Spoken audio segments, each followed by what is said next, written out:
en esta oportunidad a través de videollamada con Maximiliano Montenegro, economista, periodista, con quien siempre contamos la posibilidad de hablar sobre la economía y la realidad del país. Bienvenido, ¿cómo estás?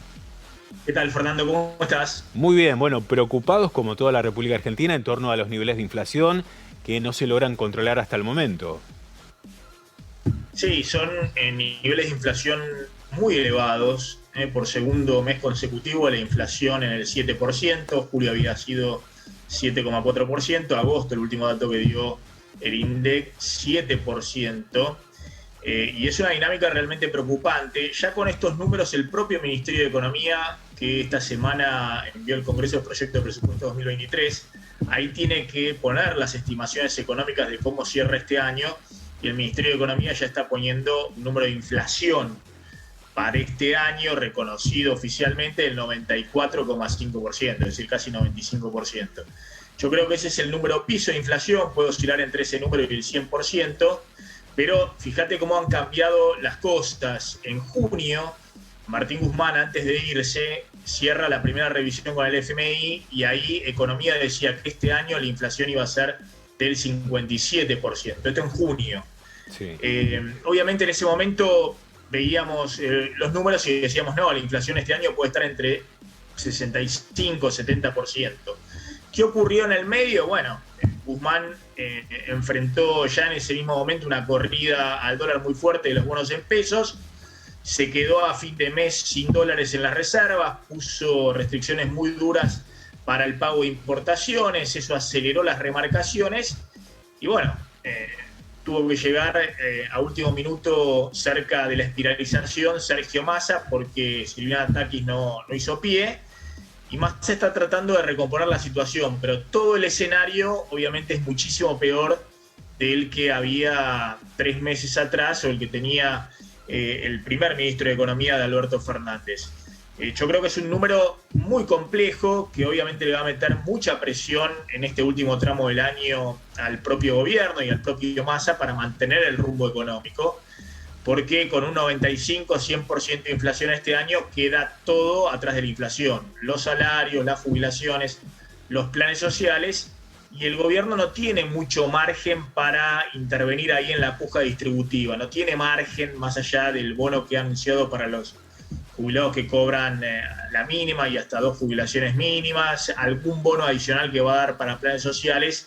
Está claro que va a ser un año de fuerte pérdida de poder adquisitivo de los salarios, de las jubilaciones, de todos los ingresos fijos, Fernando. Claro. Maximiliano, hace un par de días la vocera era consultada justamente por la inflación, dijo, bueno, que se tendía a tratar de hacer algún tipo de control y lo que llamó la atención es que dijo que Massa, bueno, tenía previsto que la inflación fuese alta en los 2 primeros meses de su gestión frente al Ministerio de Economía, pero que luego se tendería a controlar. Ese control futuro pareciese más una intencionalidad que en hechos concretos y reales. Todo, digamos, todos los elementos que están sobre la mesa dan cuenta de que por el momento no hay un control o una posibilidad de control de la inflación por parte del gobierno nacional, porque además tampoco conlleva a políticas de acuerdo para controlar los precios con las alimenticias, o sea, no hay hechos reales y concretos de poder llevar adelante una política de control más allá de las variantes económicas que está manejando Sergio Massa. No, es que el propio ministro de Economía lo sabe, que en esta primera etapa de tratar de encarrilar el acuerdo con el Fondo Monetario, que es lo que está buscando Massa, tratar de encontrarle un ancla a esta economía, y el ancla, como dijo esta semana la directora gerente del FMI, Cristalina Georgieva, después de que Massa se reunió el lunes en Washington, el ancla de esta economía es el propio acuerdo con el FMI, es decir, que se va a cumplir el déficit fiscal del 2,5%, de que se va a cumplir la meta de emisión de solo 1% del PBI, que ya está superada, por eso Massa dice que no va a haber más emisión del Banco Central para asistir al Tesoro, y una carrera frenética para tratar de acumular muy rápidamente dólares en las reservas y que no haya más pesos dando vuelta en la calle. Entonces, Massa sabe que en esta etapa no tiene muchos instrumentos para frenar el proceso inflacionario y, de hecho, el programa no es antiinflacionario. El programa es un programa para estabilizar el dólar, para que no haya una espiral dólar-precios, es decir, para que no ir a un escenario de crisis total, a un escenario de hiperinflación. Pero fíjate que las medidas que ha tomado el propio Massa también están pegando en los precios. Por ejemplo, la quita de subsidios de luz y gas en septiembre tiene un impacto también en el índice de septiembre. Hay medidas que antes el gobierno de alguna manera pisaba precios de combustibles o de algunos servicios como las prepagas, y ahora esos sectores tienen los precios liberados, es decir, son precios que no pueden atrasarse más. Y sobre todo el tipo de cambio. Es decir, algo que quedó claro en esta nueva etapa es que ni el dólar oficial ni las tarifas ya pueden funcionar como ancla de esta economía. Y de hecho, fíjate lo que ha pasado en septiembre. La primera semana de septiembre, el gobierno, el Banco Central, acelera la devaluación del tipo de cambio oficial, que corrió mensualizado al 7% mensual. Es la devaluación más rápida desde que se inició el gobierno de Alberto Fernández, porque ha quedado muy atrasado el tipo de cambio oficial. En el último año ha corrido menos de la mitad de la inflación. La inflación fue 78% los últimos 12 meses y el tipo de cambio oficial subió solo 40%. Pero bueno, eso se está acelerando, las mini devaluaciones diarias, y eso también impacta, por ejemplo, en los precios de los alimentos. La primera semana de septiembre, te decía, ha habido un récord de aumento de precios de alimentos, incluso superior a la primera semana de agosto y a la primera semana de julio, que habían sido, como te decía antes, 2 meses muy malos. Pero bueno, este reacomodamiento de precios es inexorable. Yo creo que el tope a los precios, si se persiste en el programa económico que el gobierno, y ahora no solamente Massa, sino con el aval de Cristina Fernández de Kirchner, están dispuestos a llevar adelante, lo va a generar la propia desaceleración de la actividad económica. Es decir, va a haber un enfriamiento del consumo. La apuesta del gobierno es que no sea abrupto. Bien. Es decir, se hace esto para evitar un escenario peor, que sería una devaluación desordenada, una espiralización que lleve a una recesión inmediata, muy profunda. Esto que se está haciendo es tratar de acomodar y estabilizar la situación, pero inexorablemente el enfriamiento de la economía va a ocurrir, porque los precios se adelantan mucho a los salarios, a las jubilaciones, a los planes sociales. Eso enfría el consumo, pero además porque el Banco Central sigue subiendo fuertemente la tasa de interés para que los que tienen pesos ahorrados no corran al dólar. Es decir, se remunera más a los plazos fijos, como se volvió a subir esta semana la tasa de interés, pero eso también tiene un impacto, encarece el crédito en tarjeta de crédito, el crédito en Ahora 12, en todo tipo de crédito para consumo e inversión, y obviamente eso también enfría el nivel de actividad.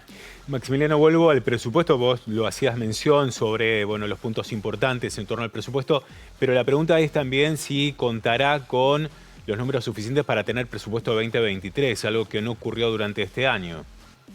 Ese es el desafío. Yo creo que sí, es muy probable, porque, como te decía, Massa ha puesto, te digo, 2 o 3 números claves, lo que son los supuestos, las proyecciones macroeconómicas sobre las cuales se basa el presupuesto 2023. Como te decía, este año reconoce una inflación para cerrar el año 95%, que va a estar más o menos ahí. Ni siquiera saben, digamos, cuál va a ser el número. Puede ser un poquito más, puede ser 100%, puede ser algo menos, pero no mucho menos, puede estar ahí. Ahora, los números que Massa pone respecto al año que viene, pone que la inflación el año que viene va a ser del 60%. Es cierto que es muy difícil bajar 35 puntos en este contexto de la inflación, del 95 al 60 o del 100% al 60, pero tampoco puede poner un número mucho más elevado, porque en algún momento, si se logra estabilizar la situación financiera, como vos decías, hay que empezar a coordinar precios y salarios. Y si vos ponés números de inflación también muy elevados para el año que viene, bueno, en ningún momento podés tratar de iniciar un proceso desinflacionario, de desaceleración de la inflación. Después Massa pone un número que es bastante realista respecto al PBI el año que viene. Él dice que el PBI va a crecer solo 2%. Y para que crezca 2% el año que viene, está previendo que la economía cae en estos meses y en los primeros meses del 2023 y se recupera en la segunda parte del año. Pero vos imaginate un año electoral donde un gobierno reconoce que va a haber solo 2% de crecimiento y 60% de inflación. Yo creo que acá el principal peligro que hay por delante es que en algún momento, ya iniciado el año electoral, empiece a haber presiones muy fuertes sobre la política económica para cambiar el rumbo o para aflojar el curso que está tratando de trazar Sergio Massa. Porque además, un dato más, Massa dice que el año que viene el déficit fiscal va a bajar del 2,5% primario, operativo, recaudación versus gasto, este año a 1,9%. Es decir, se va a seguir en el sendero del ajuste.